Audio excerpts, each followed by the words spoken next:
பார்க்க போகிற கதை சிலையும் இரும்பு கவசமும். வாங்க கதைக்குள்ளே போகலாம். தென்னிந்தியாவை சேர்ந்த வீரன் ஒருவன் அக்பருக்கு இரும்பு கவசம் ஒன்றை அன்பளிப்பாக கொடுத்தான். யுத்தத்தின் போது பாதுகாப்பிற்காக இரும்பு கவசத்தை அணிந்து கொள்வதற்கு தகுந்த முறையில் வீரன் கவசத்தை உருவாக்கியிருந்தான். இரும்பு கவசத்தை பார்த்து பரவசமடைந்த மன்னர் அதனை அரண்மனையில் உள்ள சிலைக்கு அணிவிக்கச் சொன்னார். படை வீரர்களை கூப்பிட்டு சிலையை வாள்களால் தாக்குமாறு உத்தரவிட்டார். வாள்களால் தாக்கிய பின்பு சிலை உடையாமல் உள்ளதால் என்பதை சோதிக்க விரும்பினார்.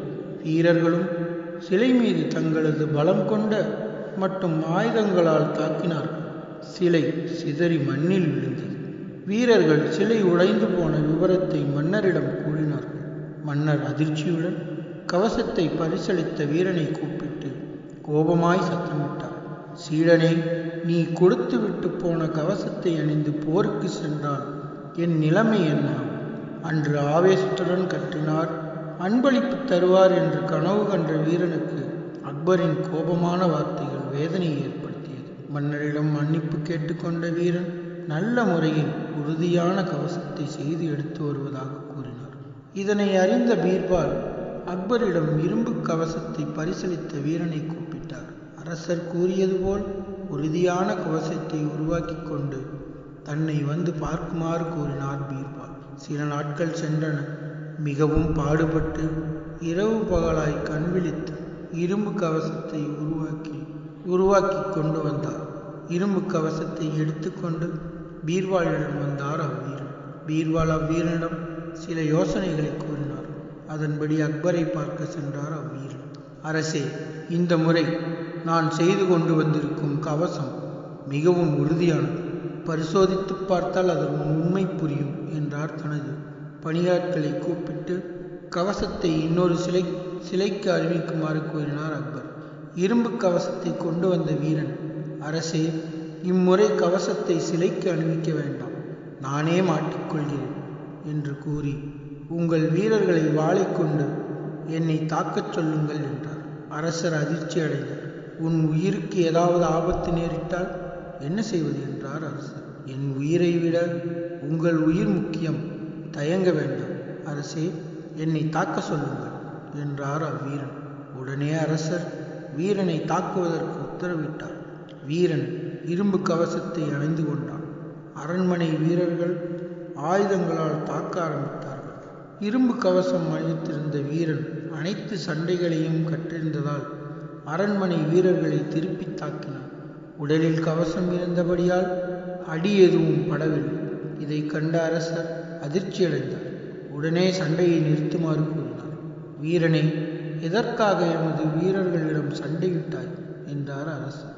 மன்னிக்க வேண்டும் மன்னா, இந்த கவசத்தை அணிந்து கொண்டு தாங்கள் போருக்கு போகும்போது எதிரிகள் உங்களை தாக்கினால் நீங்கள் திருப்பி சண்டையிடுவீர்கள் அல்லவா? அப்படித்தான் என்னை ஆயுதங்களால் தாக்கியவர்களை நான் தடுத்து நிறுத்தி திரும்ப தாக்குதலை நடத்தினேன் என்றார். மன்னன் தமது தவறை உணர்ந்தார். இந்த வீரனுக்கு இவ்வளவு சாதுரியமாக பேச கற்றுக் கொடுத்தது யார் என்று யோசித்தார். இந்த யோசனை கூறியதே அமைச்சர் பீர்பால் தான் என்று அவர் அவ்வீரன் கூறியதும் முகம் மலர்ந்தார் அக்பர். மீண்டும் அடுத்த கதையோடு சந்திப்போம். நன்றி, வணக்கம்.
is everywhere. It is all around us.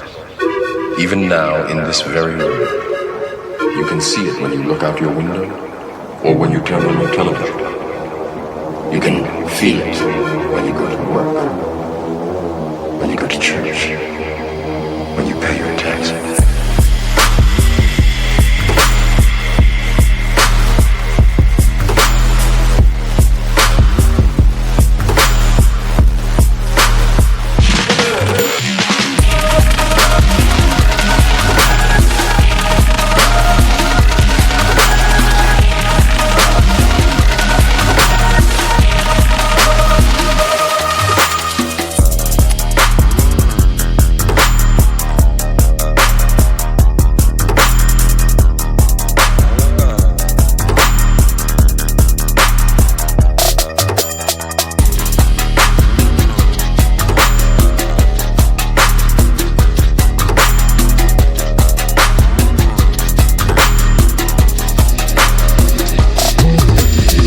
The world that has been pulled over your eyes to blind you from the truth.